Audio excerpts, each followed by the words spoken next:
From April 20th, 1940, Grandma Gerber, lifelong Kochville leader, passes. Another brief moment of history from Saginaw County's Kochville Township. Grandma Gerber, of the kindly face and wise eyes, died Saturday in a Bay City hospital at the age of 84, and stepped to the last with the modern tempo, threaded with memories of her Kochville Township home in a yesteryear when oxen plotted the woodland trails and deer sometimes ate her father's crops. Formerly, she was Mrs. Anna E. Gerber, born March 29, 1856, in Kochville, where she lived until the death in 1932 of her husband John. For the past 7 years, she had resided with a daughter, Mrs. Laura Crapole, of Bay City. Of Swiss descent, Grandma Gerber typified the pioneer woman who thought first of her family and church, and then of herself.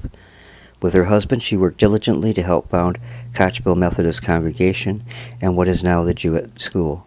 Her opinion decided many a question when women of the congregation planned an activity or benefit. Hers was a deft hand at suppers, celebrations, and kindred gatherings. Although known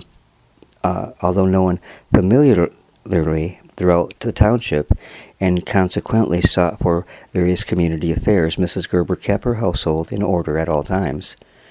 A master of the art of quilting, she practiced her handiwork whenever time permitted.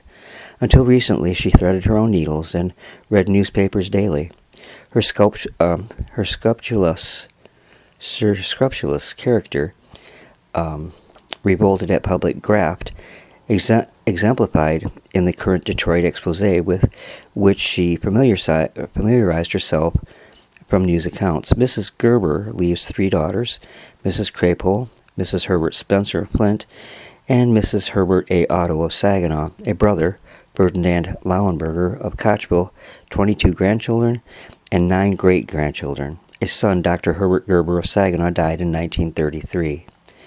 Funeral services will be conducted at 2:00 p.m. at the Crapole residence at 812 Cass, Bay City, and at 3 p.m. at Kochville Methodist Church. Reverend Arnold F. Runkle of Cairo, Reverend C.E. Berkeley of Saginaw, and